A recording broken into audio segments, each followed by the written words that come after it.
Assalamualaikum warahmatullahi wabarakatuh. Selamat malam semuanya teman-teman. Selamat datang kembali di channel kesayangan kita, channel Ilo Ekstrim. Dan semoga seluruh teman-teman dimanapun teman-teman berada selalu dalam keadaan sehat walafiat tanpa kekurangan satu apapun. Amin amin ya robbal alamin. Di kesempatan yang baik ini, oh iya, sudah masuk lagi ya, sudah beraktivitas normal lagi setelah cuti bersama 4 hari libur panjang. Selamat beraktivitas dan semoga kisah yang akan kita bawakan ini menjadi teman aktivitas untuk teman-teman semua. Dan pada kesempatan kali ini kita akan membawakan satu kisah dari Mbak Nuna. Dan kisah dari Mbak Nuna ini baru pertama kali ya di channel ini dan pastinya keren banget. Feel horor dapat banget. Tapi sebelum masuk ke dalam kisahnya, sekali lagi kami ucapkan terima kasih kepada seluruh teman-teman yang sudah selalu hadir, selalu setia bersama kami. Karena kehadiran teman-teman lah, kami selalu bersemangat berkarya di setiap harinya. Gak pakai lama-lama, langsung aja kita masuk ke dalam kisahnya. Mode horor on. Misteri di keluarga kecil Clara.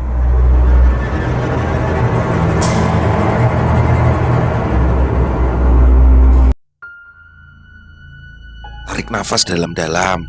Buang. Ayo, ulangi lagi. Jangan duduk-duduk aja di sini. Terus jalan kaki, biar pembukaannya cepat. Arah nih buku terdengar seperti sebuah ancaman. Astagfirullah Bu, Clara udah gak kuat lagi. Sakit banget, rintiku pelan. Ya emang sakit, makanya kamu itu jangan duduk terus. Ayo dibawa jalan-jalan. Lagi-lagi ibuku terdengar ketus seperti biasanya. Aku saja heran. Kupikir ibu akan sedikit melembut jika melihatku kesakitan seperti sekarang. Maaf ya Bu, kalau bukannya nggak naik-naik sampai jam 10, kita terpaksa bawa Mbak Clara dirujuk ke rumah sakit ya. Soalnya kondisinya sudah tidak memungkinkan, takut air ketubannya keburu pecah. Suara Bu Bidan juga sama mendebarkannya. Tidak ada satupun yang dapat menenangkanku di sini. Aku merasa sangat ketakutan sekarang. Tidak salah jika aku merasa takut kan? Ya, ini adalah pengalaman pertamaku melahirkan seorang bayi. Aku adalah calon ibu berusia 23 tahun yang terpaksa melahirkan tanpa didampingi suamiku. Bu, Mas Arkan sudah dikasih tahu, tanyaku di sela aktivitasku berjalan mondar-mandir di klinik bersalin milik Bidan Yati. Sudah, ibu sudah WA tadi. Jawaban ibu memang kurang memuaskan. Ya, tapi aku tidak bisa protes. Masih untung ibu mau bersusah payah mengirim pesan WA untuk suamiku itu.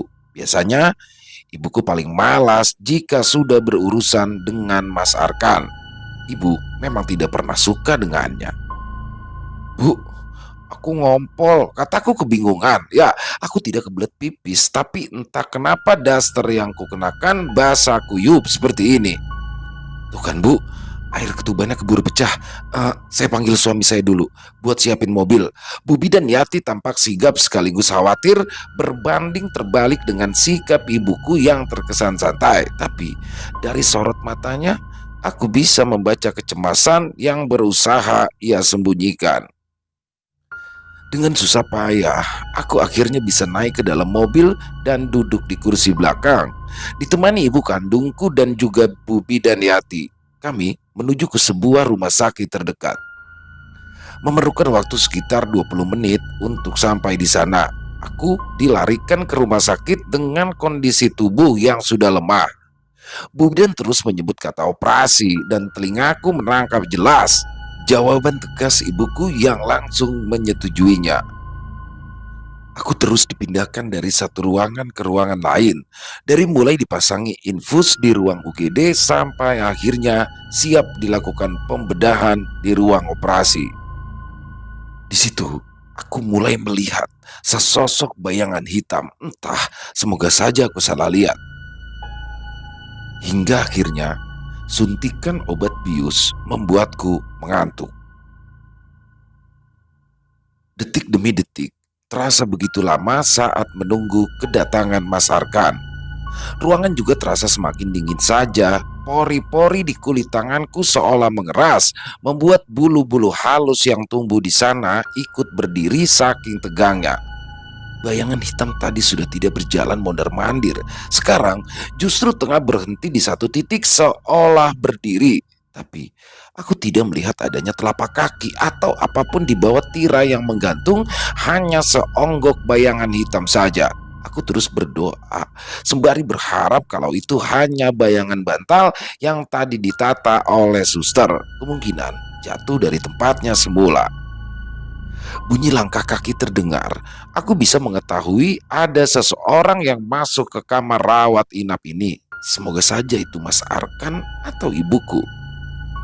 Mas, alhamdulillah. Aku langsung antusias melihat kedatangannya. Suamiku berdiri menghadapku, menatapku cukup lama sebelum akhirnya ia berjalan ke arah ranjang yang ada di sebelah. Mas, panggilanku tidak digubris olehnya. Melihat Mas Arkan yang terus saja berjalan ke samping, badanku refleks menoleh. Kulihat lagi bayangan hitam tadi, masih ada.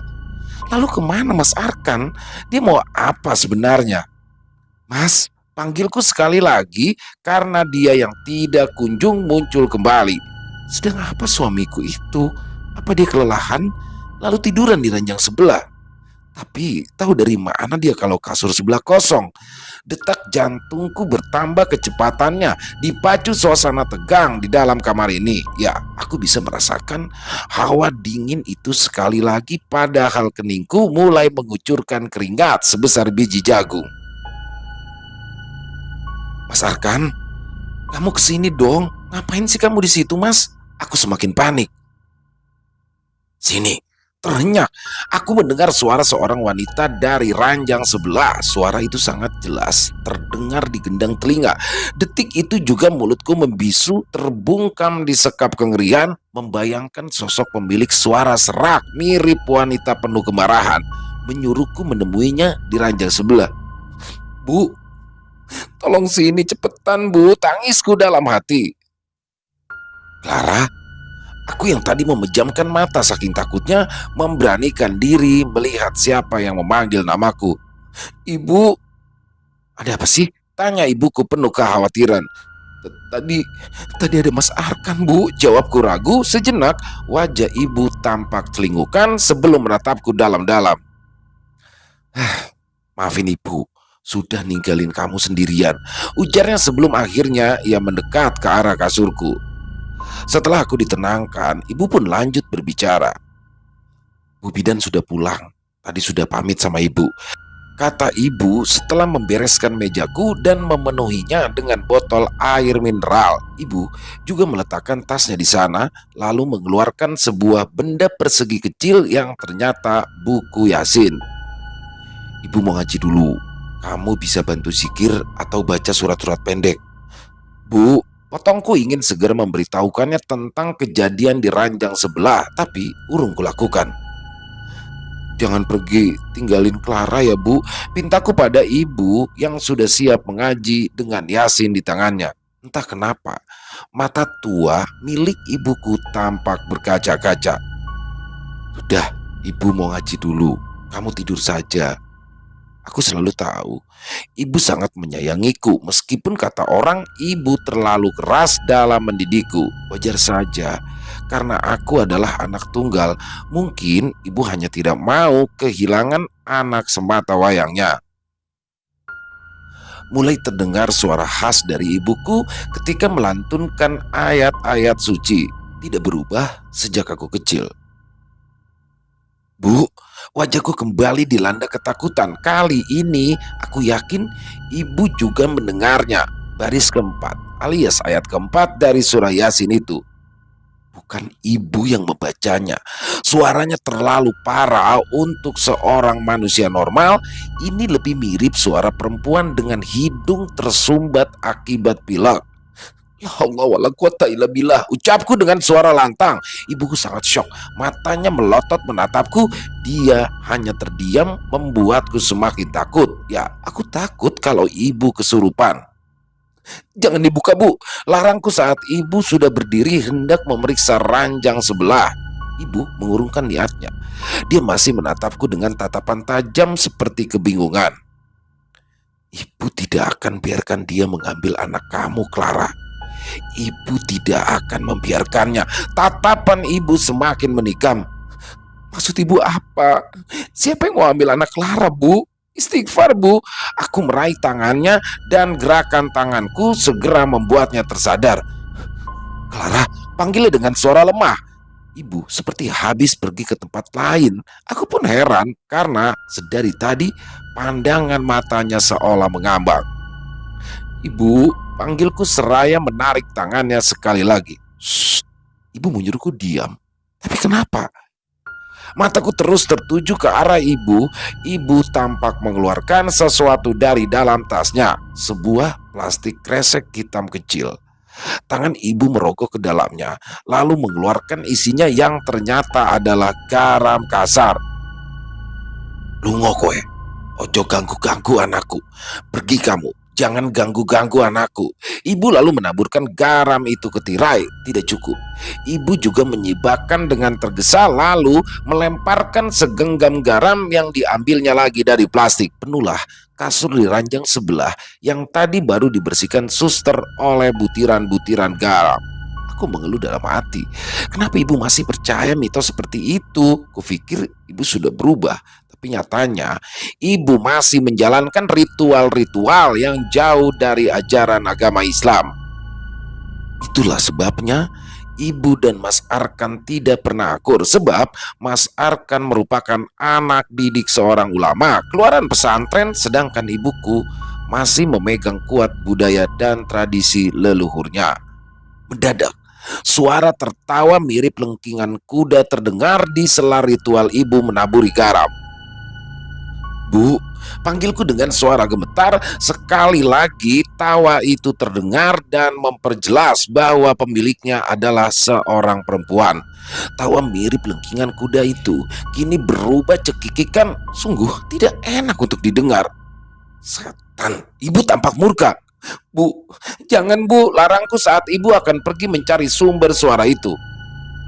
Ini semua akibat ulah kamu. Ibu sudah bilang, bawa cabai dan bawang putih buat penangkal, bawa gunting kemana-mana. Tapi kamu ngeyel. Kamu itu hamil, tapi kamu gak bisa jaga diri. Omelan ibuku menambah rasa tegang yang berusaha kuhadapi dengan susah payah. Sejak kecil kamu itu ibu rawat. Tapi pas sudah ketemu Arkan, apa yang kamu lakukan? Selalu saja melawan ibu. Ini akibatnya. Bu, kapan Clara melawan ibu? Clara cuma nurut nasihat suami. Apa salahnya, Bu? Kilaku berusaha membela suamiku. Ya salah, jelas salah. Kamu itu dididik oleh ibu dan kamu tumbuh baik, tidak kekurangan apapun. Tapi semenjak laki-laki itu datang dan menyeret kamu ke dalam lembah kemiskinan, tidak cukup. Dia juga membuat kamu membangkang sama ibu.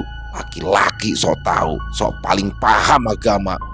Astagfirullah, lirikku diiringi isak tangis.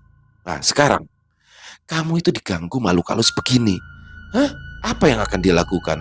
Gak ada. Ibu yang harus maju buat nyelamatin kamu. Bu, ibu, teriakan histeris seketika meluncur dari mulutku melihat ibuku tertimpa atap yang runtuh secara tiba-tiba. Debu yang berterbangan membuat pandanganku mengabur, ditambah genangan air mata menyulitkanku untuk melihat kondisi sekitar. Ibu, panggilku lirih setelah aku kehabisan tenaga untuk berteriak. Mungkin aku sudah berteriak puluhan kali dengan suara lantang berharap ibu mendengar panggilanku lalu bangun dari reruntuhan. Tapi sampai beberapa orang datang ke kamar ini, aku tidak dapat melihat ibuku. Lambat laun kesadaranku pun menghilang. Di saat kondisiku masih lemah, aku sudah harus dihadapkan dengan musibah seperti ini. Tapi di mana sebenarnya Mas Arkan? Ini sudah hari kedua aku dirawat di rumah sakit pasca melahirkan putri pertamaku. Aku pun sudah bertemu dengannya setelah hari kedua meskipun kondisiku sangat terpuruk dan tertekan. aku paksakan diri memberikannya ASI karena suster pun menyarankannya, khawatir si kecil kehausan dan tentunya aku harus belajar menyusuinya.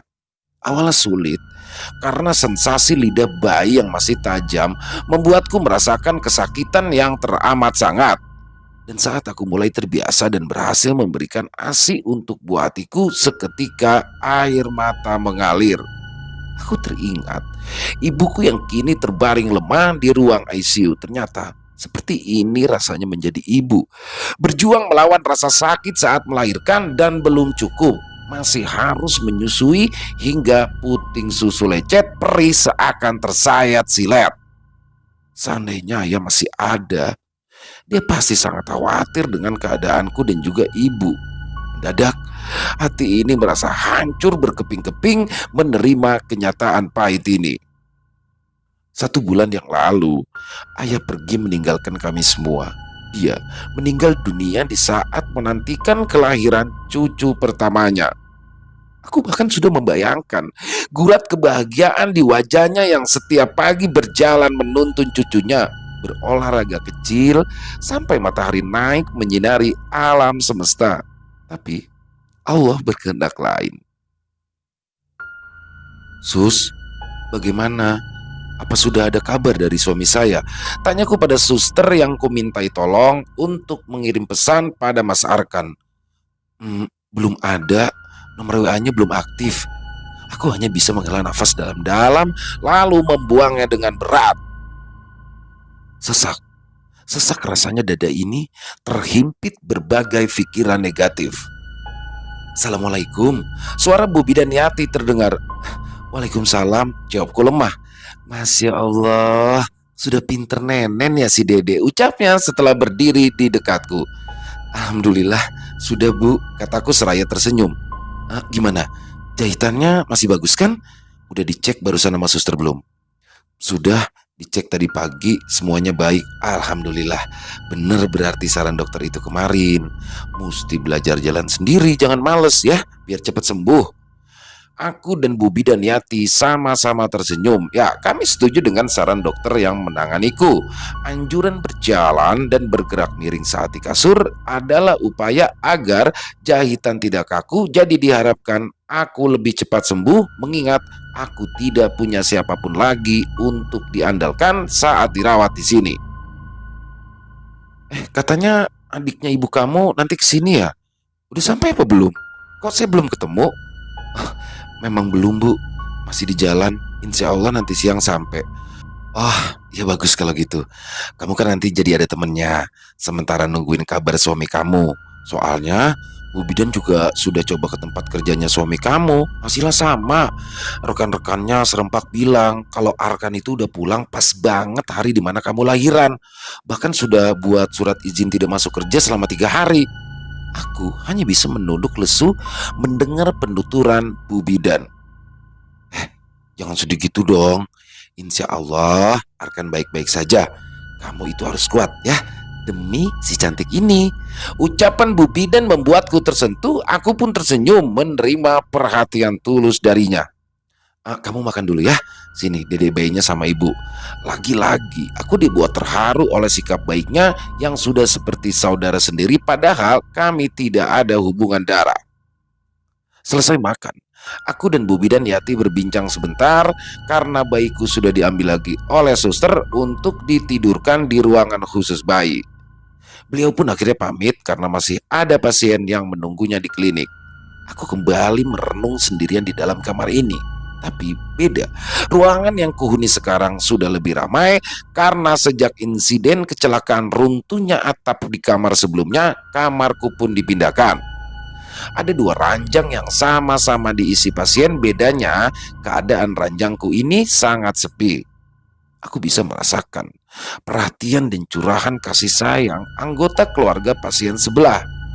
Mereka bergantian menjaga ibu bayi, lalu yang datang berkunjung juga tak kalah banyak. Tapi jam besuk di rumah sakit memiliki aturan, yakni berlaku dari pukul 10 pagi hingga pukul 4 sore saja.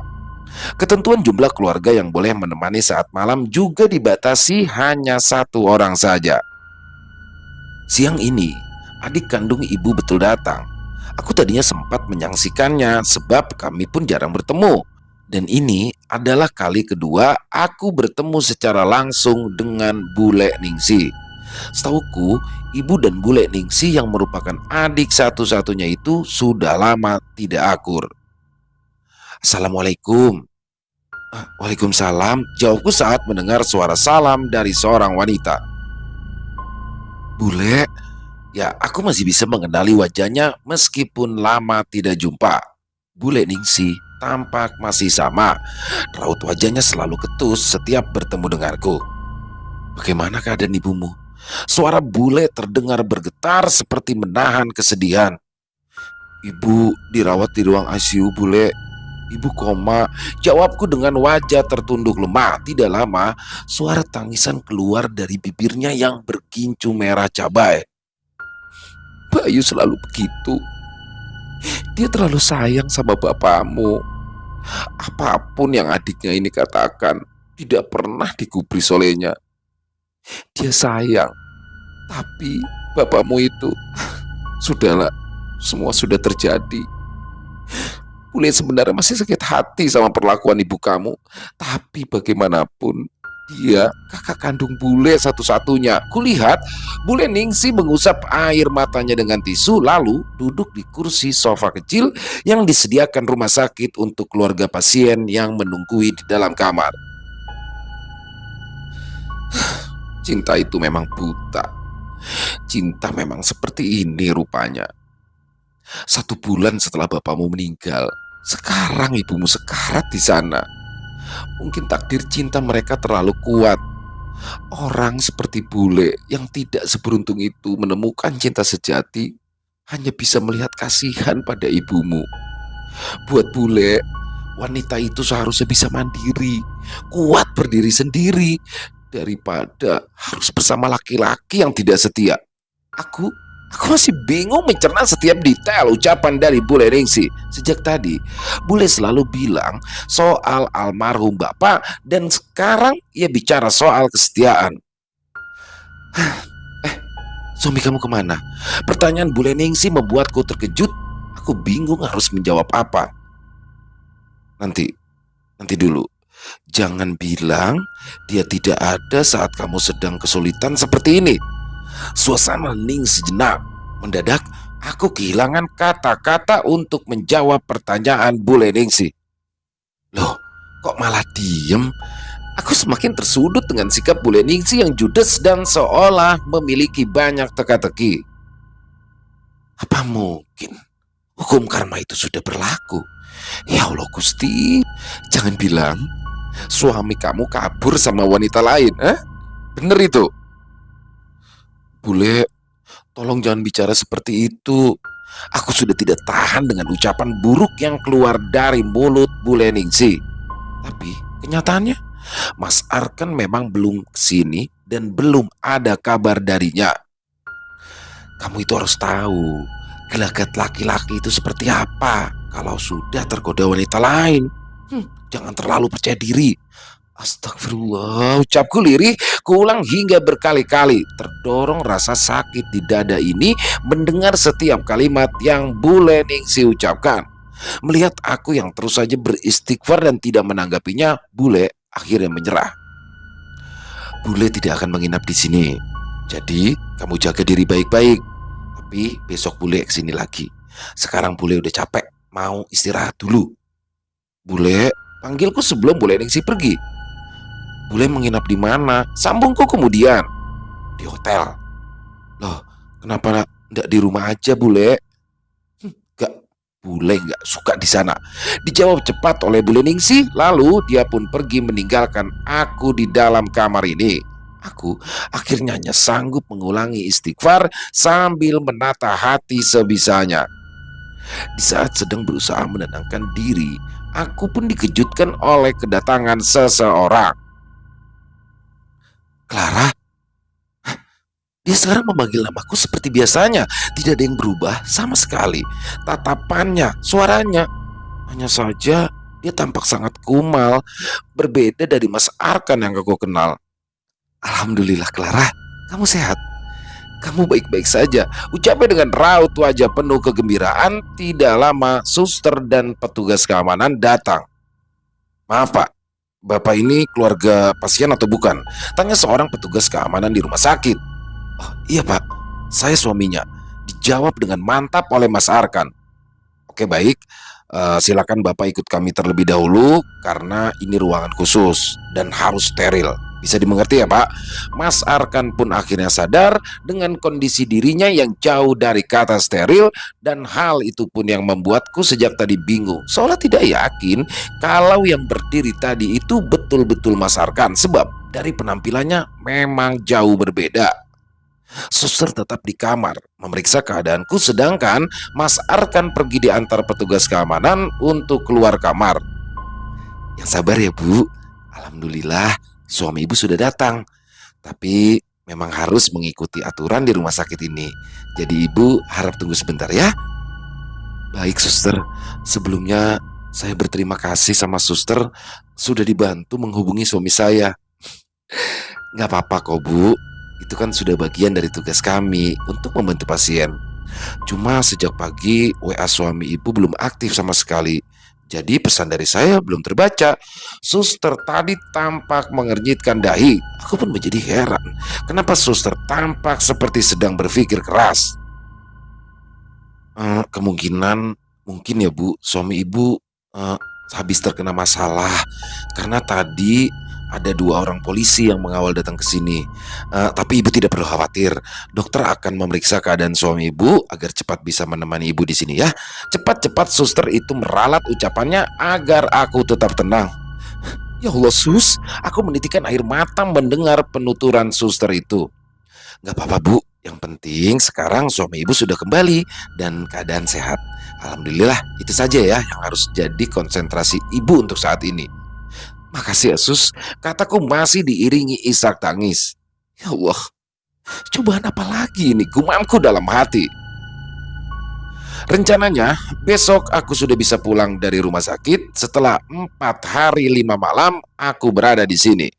Menurut Ibu Bidan Yati, biaya yang ditanggung oleh asuransi kesehatan hanya 3 hari 3 malam rawat inap saja. Jadi sisanya aku harus membayar dengan uang pribadi. Di saat menunggu Mas Arkan membereskan urusan administrasi, aku memutuskan berjalan di antara lorong rumah sakit. Jam masih menunjukkan pukul 3 sore, tapi berhubung cuaca sedang mendung, di dalam gedung rumah sakit tampak seperti sudah senja menuju petang. Aku berjalan sendiri, melatih otot-otot kaki agar tidak kaku. Sesekali aku meringis, merasakan sensasi ngilu pada jahitan yang memang masih basah. Ruangan khusus bayi ada di lantai yang sama dengan kamar rawat pasien. Aku hanya tinggal berjalan sekitar 20 meter ke kanan setelah keluar dari kamarku. Di sepanjang lorong, suasana begitu hening. Tidak ada satupun anggota keluarga pasien. Kemungkinan sudah masuk ke dalam kamar menunggui ibu bayi. Lagi pula, jam besuk sebentar lagi habis. Beberapa menit berjalan, aku pun sampai juga di ruangan khusus bayi. Ruangan paling ujung di lantai 3 ini berdinding tembok setengah kaca. Cukup luas kaca itu sehingga orang dari luar dengan mudah mengintip ke arah dalam. Berpuluh box bayi berisi bayi-bayi merah terpampang jelas dari kaca. Aku melihat satu persatu mencari keberadaan anakku, sebab di tempatnya biasa ditidurkan aku tidak dapat menemukannya. Dengan masih berusaha berpikiran positif, aku berusaha terus mencari. Siapa tahu suster atau bidan yang bertugas sedang memberikannya vitamin atau sedang menggantikan popoknya. Kepalaku masih mencari ke segala sisi hingga semua sudut kupindai dengan bola mataku. Hasilnya, tidak ada siapapun yang tengah bertugas di sana. Ditambah, bayiku juga tidak ada di kasurnya. Box bertuliskan namaku sebagai ibunya kosong.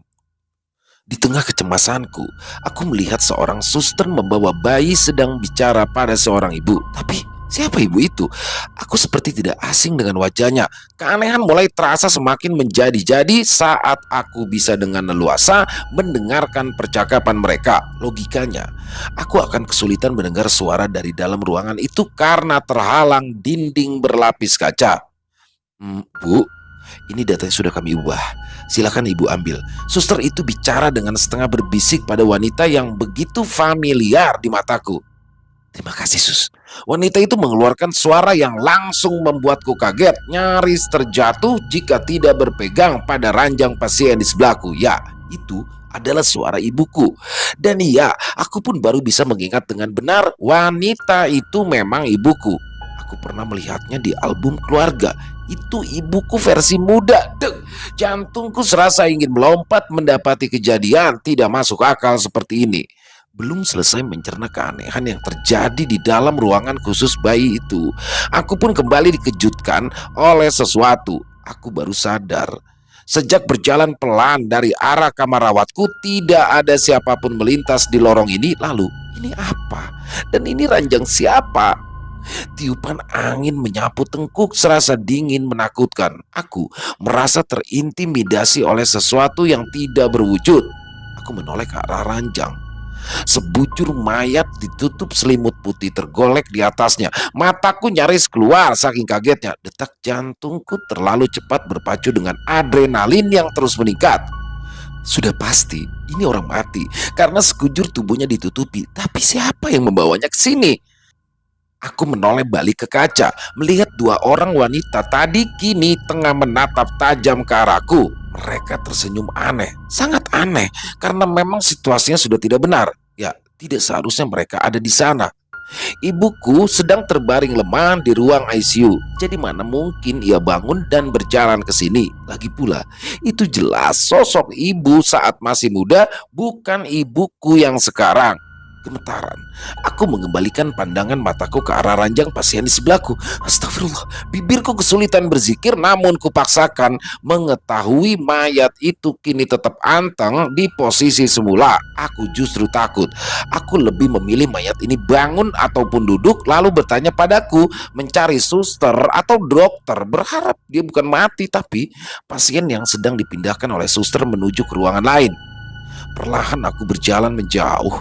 Sungguh sulit rasanya karena jahitan di perutku masih membatasi gerakanku.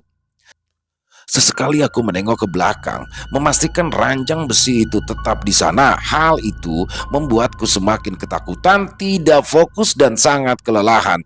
Jarak lorong pun terasa semakin jauh saja, padahal tadi tidak sejauh ini. Aku sudah hampir kehabisan nafas karena ketakutan dan kelelahan menahan rasa sakit. Di saat-saat genting seperti itu, aku kembali menoleh ke belakang. Jarakku masih cukup dekat dengan ranjang pasien berisikan mayat tadi. Ku percepat langkah, tidak peduli lagi jika jahitanku lepas atau apapun. Aku sudah sangat dihantui rasa takut. Sembari terus melihat ke belakang, aku berjalan dengan menyeret kakiku agar tidak terlalu kesakitan karena pergerakan yang terlampau cepat. Clara, astagfirullah, aku hampir terjengkang karena kaget seseorang menepuk pundakku. Lebih tepatnya, menahan langkahku dari depan. Kamu ini kenapa? Jalan lihatnya ke belakang terus, hampir saja nabrak bule. Bule, suaraku masih terputus-putus akibat nafasku yang tidak beraturan. Loh, sekarang kamu malah ngos-ngosan kayak gini. Apa ini? Kamu itu habis dikejar apa? Suara bule terdengar lantang karena suasana lorong begitu sepi. Bukannya menjawab pertanyaan bule, aku kembali menoleh ke arah belakang mencari keberadaan ranjang misterius tadi yang kini sudah tidak ada. Astagfirullah, ya Allah. Ya Allah, aku hanya bisa pasrah dan menangis menyebut asma Allah. Hal itu pun membuat pandangan ketus bule Ningsi berubah melihatku dengan tatapan iba. Westo, sudah. Kamu itu sudah aman sekarang. Ada bule di sini. Ayo, sudah, gak usah nangis lagi. Ayo ke kamar. Entah kenapa, bule bicara soal aman. Seolah dia mengerti tentang kesulitan yang tengah aku hadapi. Dibantu bule Ningsi, aku pun kembali ke kamar. Tapi sebelum masuk, bule berhenti sejenak lalu menoleh ke tempat di mana ranjang pasien berisikan mayat tadi. Aku tentu saja bingung dibuatnya. Kupandangi wajah bule saat ia menoleh, suram, tapi terkesan waspada. Tapi kenapa bule Ningsi berlaku demikian? Istirahat dulu, tunggu Arkan kembali. Nanti baru kita bicarakan soal hal tadi. Bule membantuku naik ke atas kasur. Jadi Bule tahu soal tadi. Mataku melotot melihat bule segampang itu menyingkirkan rasa takut, padahal sudah tahu sedang berurusan dengan hal gaib. Sudah diam, minum dulu, lalu istirahat. Bule terlihat begitu berkuasa, apalagi ibu kini tak ada di sampingku, setidaknya di sisiku. Assalamualaikum. Mas Arkan kembali setelah 5 menit Bule Ningsi dan aku berada di kamar. Kami serempak menjawab salam, lalu Bule pun penuh sopan santun mempersilahkan Mas Arkan duduk. Bule itu baru ingat kalau rumah sakit ini adalah rumah sakit yang sama tempat di mana kamu dulu dilahirkan. Sebagai kalimat pembuka percakapan, ucapan Bule membuatku dan Mas Arkan saling tatap dipenuhi kebingungan. Dan ruangan di mana ibu kamu mengalami kecelakaan hingga koma seperti sekarang, dulunya itu tempat bersalin. Di lantai ini kejadian itu berlangsung. Bule sudah cek kebenarannya. Mata Bule tampak menerawang jauh entah kemana. Ada satu masa yang membuatnya betah berlama-lama bernostalgia. Seharusnya Bule katakan semuanya sejak dulu. Mungkin ibu kamu tidak akan jatuh sakit seperti sekarang. Ini semua itu gara-gara dia terlalu sayang sama bapakmu.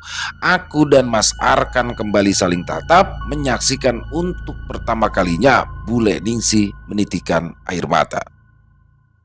Bule, sebenarnya ada rahasia apa antara Bule dan ibu? Kenapa sejak kemarin Bule selalu mengatakan hal-hal yang menyudutkan ayah? Bule juga menyinggung soal kesetiaan. Bahkan Bule mengatakan tentang hukum karma. Memangnya apa yang telah Clara perbuat sampai harus mendapatkan karma? Aku terpaksa memojokkan Bule dengan pertanyaanku yang lebih mirip interogasi. Sejak Bule Ningsi datang, dadaku sudah penuh sesak oleh pikiran negatif. Ditambah kemarin ada insiden bisikan gaib yang menyuruhku menyampaikan pesan bahwa Bule Ningsi selanjutnya. Firasatku semakin kuat mengenai rahasia antara Bule dan ibuku. Terdengar suara batuk dari kamar sebelah, padahal tadi siang pasien di kamar ini sudah pulang. Aku dan Mas Arkan saling tatap, sementara Bule Ningsi tidak terlalu terganggu dengan gangguan tadi. Perlahan kulihat Bule mulai mengangkat kepalanya, mengumpulkan semacam energi untuk membuka tabir rahasia yang selama ini ia simpan rapat-rapat. Bule itu sudah melarang ibumu, tapi dia ngeyel. Dia manut kata bapakmu untuk rujuk. Padahal Bule itu lebih suka mereka pisah. Toh ibumu masih muda dan cantik ya. Walaupun dia mantul. Bagai disambar petir di siang bolong, aku dan Mas Arkan terkaget-kaget mendengar pengakuan Bule. Tidak ada satupun dari kami yang menyela atau menanggapi perkataan Bule barusan. Hanya saja suara batuk misterius itu kembali terdengar. Anehnya, kali ini Bule tampak terusik. Terlihat dari gerakan tangannya, meremas-remas tali tasnya. Wajahnya juga mulai menegang. Kamu adalah buah cinta dari hubungan ayahmu dan istri sirinya. Mereka itu menikah secara diam-diam tanpa memberitahu ibumu. Mata Bule Ningsi berair, tapi sekuat tenaga dia tersenyum meskipun getir. Bule sama ibumu itu datang ke rumah sakit ini karena ada teman ibumu yang kebetulan bekerja di sini, dan dia juga yang memberitahukan keberadaan ayahmu. Bule Ningsi tampak menengok ke arah tirai yang menutupi kamar sebelah, seolah menunggu barangkali ada yang akan terbatuk lagi. Setelah hening untuk beberapa detik, Bule Ningsi pun lanjut berbicara. Ibumu itu sudah tidak berpikir panjang dan langsung ke sini. Bule khawatir, lalu menyusul. Sesampainya di sini, Bule lihat ibumu dan temannya sedang bicara empat mata. Mereka berencana mencoret nama ibu kandungmu pada data pasien dan menggantikannya dengan nama ibumu. Mendadak kepalaku seperti berputar, rasanya sulit sekali mempercayai semua ucapan Bule, karena selama ini yang aku tahu ibu adalah ibu kandungku. Lalu di mana ibu kandungku sekarang, Bule? Mataku berair, membuat hidungku tersumbat, tapi tidak dengan mulutku. Ada beribu pertanyaan yang siap aku lontarkan pada Bule Ningsi. wanita itu sudah meninggal.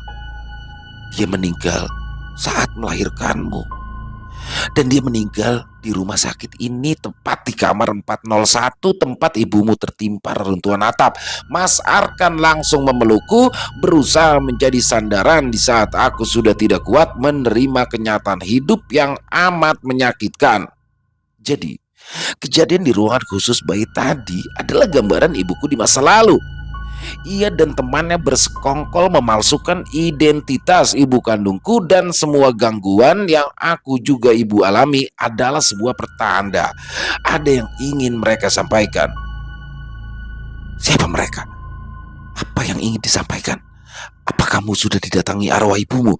Bule Ningsih nampak ketakutan. Sejenak aku pun terdiam sebab Mas Arkan dengan gerakan halusnya melarangku melanjutkan percakapan. Aku pun tahu di dalam ajaran agama yang Mas Arkan yakini sejak kecil tidak mempercayai adanya arwah gentayangan, apalagi jika berbicara soal hantu dan sejenisnya. Dia pasti akan mengatakan kalau semua hal gaib yang sifatnya menakut-nakuti adalah perbuatan jin sebangsa setan. Mereka adalah kaum jin kafir yang dilaknat oleh Allah. Apa jangan-jangan arwah Marni masih belum tenang dan ingin menuntut balas? Bule Ningsih semakin tidak terkendali. Dia berdiri lalu mundur beberapa langkah dari kursi. Marni, keluar kau Marni. Jangan dekati aku tuh. Marni, pergi kamu Marni. Jangan kesini. Aku minta ampun Marni. Aku salah. Tapi aku sudah memberitahu Clara. Lihat, sudah aku kasih tahu anakmu ini. Coba lihat. Mas Arkan bergerak melindungiku sekaligus berusaha menghampiri Bule Ningsih yang tampak sangat ketakutan. Matanya mengawasi ke arah atas seperti takut atap kamar ini akan runtuh. Apa mungkin Bule takut akan bernasib sama dengan ibuku? Bule istighfar Bule, nyebut. Aku berusaha menenangkan Bule dari atas ranjangku. Tidak Clara, Marni belum tahu. Marni belum tahu kalau akulah biang keladinya. Akulah yang menghasut Mbak Yuku supaya menguburkannya di tempat yang tidak diketahui olehmu maupun ayahmu, bisik Bule Ningsih dengan sorot mata menakutkan. Tingkahnya semakin aneh. Tadi ia berteriak seperti menantang seseorang. Sekarang dia berlaku seolah menjaga agar ucapannya tadi tidak didengar oleh orang lain. Aku tidak mau mati. Clara, katakan pada Marni, aku belum siap mati. Cepat katakan. Sekonyong-konyong Bule Ningsih memarahiku, menggoyang-goyangkan dengan sangat keras badanku yang masih lemah ini. Sampai-sampai selang infus yang jarumnya menancap di tanganku tercabut. Mas Arkan tentu tidak tinggal diam. Ia menarik tubuh Bule Ningsih dan berusaha menjauhkannya dariku. Seketika gendang telingaku seperti ada yang menutupnya. Suara teriakan yang berasal dari mulut Bule Ningsih sama sekali tak bisa kudengar. Padahal jelas aku melihat ia berteriak-teriak. Mas Arkan dibantu beberapa suster yang datang juga saling mengeluarkan kata-kata. Mereka terlibat pergulatan hebat, bekerja sama menarik tubuh Bule Ningsih yang tampak sengit dan tidak mau dijauhkan dariku. Tapi semua orang hanya terlihat membuka mulutnya saja tanpa ada suara apapun. Di saat yang menegangkan seperti itu, sebuah tiupan angin datang mendekat. Lalu aku mendadak bisa mendengar sesuatu. Clara. Suara itu milik seorang perempuan. Hanya sepersekian detik suara itu menghilang, diganti oleh bunyi mirip klakson motor yang super panjang dan memekakan gendang telinga. Selanjutnya aku pingsan. Mataku baru terbuka saat suasana kamar sudah jauh berbeda. Hanya ada Mas Arkan di sana sedang menggendong seorang bayi di tangannya. Mas, sapaku lirih, tubuhku masih lemah. Alhamdulillah. Nak, lihat ibu nak. Ibu sudah bangun. Bilang apa? Alhamdulillah ya Allah. Mas Arkan tampak semeringah. Sesekali ia menciumi pipi mungil putrinya yang baru pertama ia temui setelah lahir ke dunia. Kamu jangan khawatir yang berlebihan ya. Insya Allah semua sudah ditangani dengan baik. Kita semua akan segera pulang dan memulai kehidupan baru bersama-sama. Tapi Mas, Ibu Baru kali ini aku meragukan ucapan Mas Arkan demi melihat kondisi ibuku yang masih terbaring koma. Insya Allah, Mas akan cari tahu di mana letak makam ibu kandung kamu. Biar kita bisa berziarah ke sana ya. Senyuman di bibir Mas Arkan tampak merekah. Aneh sekali rasanya, sebab aku sama sekali tidak memikirkan soal makam ibu kandungku, tapi aku mengkhawatirkan keadaan ibu. Bagiku, tidak ada maaf untuk wanita pengganggu rumah tangga orang lain meskipun konsekuensinya aku akan menjadi anak durhaka. Aku tidak peduli. Lebih baik tidak terlahir ke dunia daripada menjadi anak seorang pelakor. Hei, jangan buru-buru mengambil kesimpulan tentang hal-hal yang belum kamu tahu atau kamu tahu kebenarannya. Tiba-tiba Mas Arkan bicara seperti itu seolah-olah ia tahu apa yang sedang aku pikirkan. Tidak diperbolehkan membenci ibu kandungmu atau ibumu yang selama ini merawatmu sejak kecil. Jadilah ibu yang baik untuk putri kita. Dan semoga Allah ridho pada kehidupan yang sedang kita jalani ya. Ya, aku mengerti sekarang. Kenapa Tuhan memberikanku jalan hidup yang rumit seperti ini? Ternyata Dia telah menyiapkan seorang laki-laki baik hati dan penyayang ini untuk menjadi suami dan ayah dari anak-anakku. Selesai. Wah, luar biasa. Kisah dari Mbak Nuna. Wih, dapat banget horornya. Keren banget Mbak Nuna. Salah satu penulis muda berbakat asal Jakarta ya. Selalu semangat berkarya Mbak Nuna. Feel horornya dapat, dan ini kisahnya tentang seorang anak ya. Yang mana ternyata dia bukan anak kandungnya, dan betapa mengejutkannya ya ketika hal itu keluar dari mulut bulenya sendiri, dan ketika dia sudah memiliki anak yang mana dia punya kebahagiaan tersendiri ketika bisa memberikan seorang cucu ya kepada ibunya, tapi suatu kenyataan pahit yang akhirnya didapat. Dan intinya misterinya dapat banget, apalagi kalau udah cerita tentang rumah sakit ya. Kalau sudah kisah di dalam rumah intinya di dalam rumah sakit tuh kayaknya horornya dapat banget. Overall kisahnya keren. Mbak Nuna ditunggu lagi karya-karya selanjutnya, dan semoga kisah barusan ya bisa menghibur para teman-teman, para pecinta penikmat horor, lebih khususnya lagi kepada para subscriber dari channel Ilo Extreme. Dan kembali lagi ya, kami ingatkan nih, suara saya masih agak bindeng-bindeng ya, tapi alhamdulillah sih badannya sudah agak enakan. Situasinya flu, mendera. Jadi situasinya masih, di Jakarta nih khususnya nih hujan terus, dan kadang-kadang kalau siang tuh panasnya yang panas banget. Jadi teman-teman dimanapun berada, tetap dijaga kesehatannya, banyakin minum air putih, vitamin C, istirahat yang cukup. Itu aja sih. Dan silakan buat yang punya komentar lain ya dari kisah barusan, bisa ditulis di dalam kolom komentar ataupun hanya sekedar saling menyapa, silakan. Insya Allah kami akan membalasnya satu persatu. Buat yang suka dengan videonya bisa diklik tombol like-nya, tombol jempolnya. Buat yang belum subscribe, jangan lupa diklik tombol merah subscribe-nya. Lonceng notifikasinya juga dinyalakan agar teman-teman selalu mendapatkan notifikasi dari konten-konten yang akan kami upload selanjutnya. Untuk channel Ilo Bercerita kami upload setiap jam 7 malam waktu Indonesia bagian Barat. Buat teman-teman yang mungkin punya kisah horor misteri yang diangkat dari kisah nyata berdasarkan pengalaman pribadi, apabila mungkin berkenan untuk ditayangkan di channel kami, silakan bisa dikirimkan ya ke nomor telepon yang ada di bawah sini. Bebas dalam bentuk tulisan boleh, dalam bentuk audio atau voice note boleh, senyamannya teman-teman aja. Buat yang sudah mengirimkan kisah, kami ucapkan terima kasih. Dan di akhir kata, saya Ilo mengucapkan permohonan maaf apabila mungkin ada kata-kata saya yang salah ataupun mungkin ada kata-kata saya yang kurang berkenan. Saya mohon dibukakan pintu maaf yang seluas-luasnya, karena saya hanyalah manusia biasa, tempatnya salah dan dosa. Dan sampai berjumpa lagi di konten-konten kami selanjutnya yang pasti tidak kalah ngerinya, yang pasti tidak kalah seramnya. Masih bersama saya Ilo di channel Ilo Extreme. Salam sehat, sukses selalu untuk kita semua. Wassalamualaikum warahmatullahi wabarakatuh.